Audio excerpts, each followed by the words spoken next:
Hola, ¿qué tal? Soy Marco Baldo, la Foca Leopardo, y hoy leeremos un relato de Stephen King titulado El último peldaño de la escalera. Dice así. Ayer recibí la carta de Katrina. Estaba dirigida a Wilmington, Delaware, y me había mudado 2 veces después de vivir allí. Ahora la gente se muda mucho, y observé con curiosidad cómo las direcciones tachadas y los rótulos de cambio de domicilio podían asumir un aire acusador. Su carta estaba arrugada y manchada, con una esquina gastada por el manoseo. Leí su contenido y un momento después me encontré con el teléfono en la mano, a punto de llamar a papá. Dejé el auricular con un sentimiento parecido al horror. Era anciano y había tenido 2 infartos. ¿Estaba justificado que le telefoneara y le hablara de la carta de Katrina? Eso podía haberlo matado. Había pasado toda la noche en vela con la carta de Katrina. Podría haber escrito lo mismo en una postal. Debajo del querido Larry había una sola frase. Pero una frase puede decirlo todo. Nos criamos en un pueblo llamado Hemingford Home, 100 kilómetros al oeste de Omaha. Allí vivíamos mis padres, mi hermana Katrina y yo. Yo era 2 años mayor que Katrina, a quien todos llamaban Kitty. Esta era una niña hermosa y luego se convirtió en una hermosa mujer. Incluso cuando tenía 8 años, en la época en que ocurrió el episodio del granero, ya era evidente que su cabello rubio no se oscurecería nunca y que sus ojos siempre conservarían su color azul escandinavo. Se podría decir que la nuestra fue una infancia campesina. Mi padre tenía 120 hectáreas de pradera llana, fértil, donde cultivaba maíz y criaba ganado. En aquellos tiempos todos los caminos eran de tierra y un paseo a la ciudad era algo que esperabas durante días. Pero es de ella de quien quiero hablar. El episodio del granero ocurrió un sábado a comienzos de noviembre. Mamá estaba en una feria de beneficencia y papá había ido con nuestro vecino más próximo, a 10 kilómetros de distancia, para ayudarlo a raspar un rastrillo de heno. Papá me dejó una lista de las faenas que debíamos realizar, pero eso no nos ocupó mucho tiempo. Estábamos en noviembre y a esa altura del año ya no había grandes apuros. Recuerdo perfectamente aquel día. El cielo estaba encapotado y si bien no hacía frío, se sentía que quería hacer frío, que quería dejarse de rodeos y arremeter con la escarcha y la helada. Los campos estaban desnudos. En un día como ese, el lugar ideal es el granero, caluroso, poblado por un agradable aroma de heno y por los misteriosos cloqueos y arrullos de las golondrinas. Había una escalera clavada en un travesaño de la parte más alta del tercer enil, una escalera que bajaba directamente al piso del granero. Nos habían prohibido trepar por ella porque estaba vieja y desvencijada. Papá le había prometido 100 veces a mamá que la quitaría y la reemplazaría por otra más sólida. Pero siempre había algo que lo distraía. Por ejemplo, quería ayudar a reparar el rastrillo de un vecino. Si subías por la enclenque escalera, había exactamente 43 peldaños que Kitty y yo habíamos contado hasta hartarnos. Terminabas en una viga situada a más de 20 metros del piso sembrado de paja. Y si después te deslizabas unos 4 metros por la viga, con las rodillas temblando y la boca seca, quedabas suspendido sobre el enar. Y entonces podías saltar de la viga y caer 20 metros en línea recta, en una horrible e hilarante zambullida mortal, hasta hundirte en un inmenso y mullido lecho esponjoso. El heno tenía un olor dulzón, y al fin descansabas en medio de ese aroma de verano renacido, después de haber dejado el estómago atrás y en medio del aire, y te sentías bien, como debió sentirse Lázaro al resucitar. Había saltado y había sobrevivido para contarlo. Claro que era un deporte prohibido.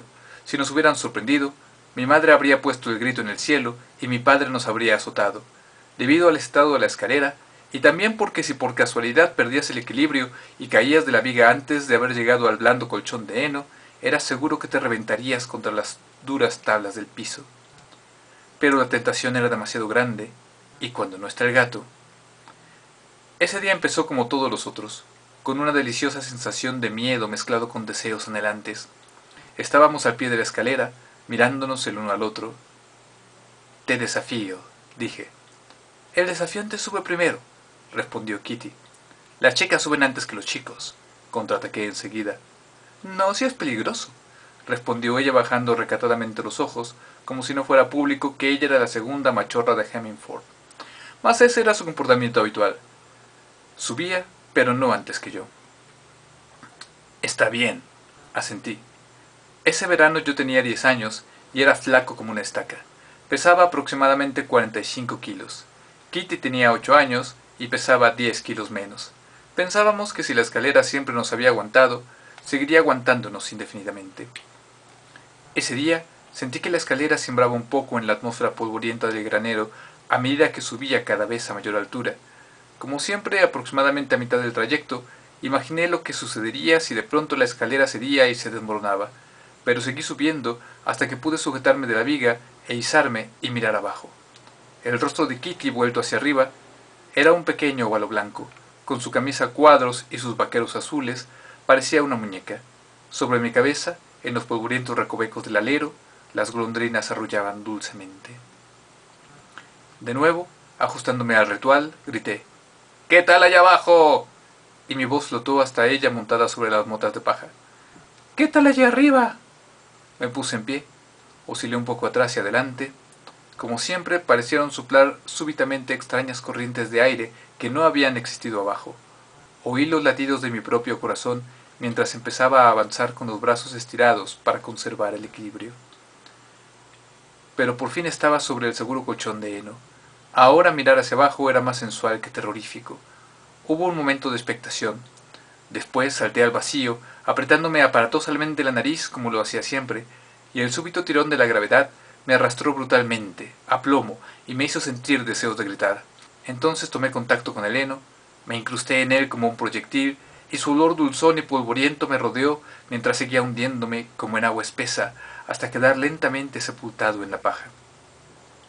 Como siempre, sentí que un estornudo cobraba forma en mi nariz, y sentí, curiosamente, que había renacido.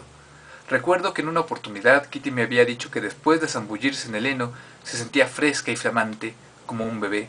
Bajé de la pila de heno, casi nadando en ella, hasta que mis pies tocaron el piso del granero. Tenía heno debajo de los pantalones y entre la espalda y la camisa. Se me había metido en las zapatillas y me asomaba por los codos. En ese momento Kitty había llegado a la mitad de la escalera. Sus trenzas doradas bailoteaban sobre sus omóplatos y seguía trepando por un haz polvoriento de luz. Pensé, bien lo recuerdo, que no me gustaba la forma en que se combaba la escalera. Parecía más destartalada que nunca. Entonces llegó la viga muy arriba, y ahora yo era el pequeño. Mi cara era el minúsculo óvalo blanco vuelto hacia arriba, cuando su voz bajó flotando junto con las briznas de paja que había movilizado mi salto. «¿Qué tal allá abajo?». «¿Qué tal allá arriba?».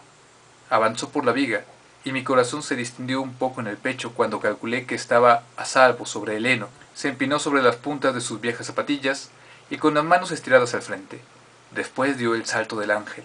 Hablad de lo inolvidable, de lo indescriptible.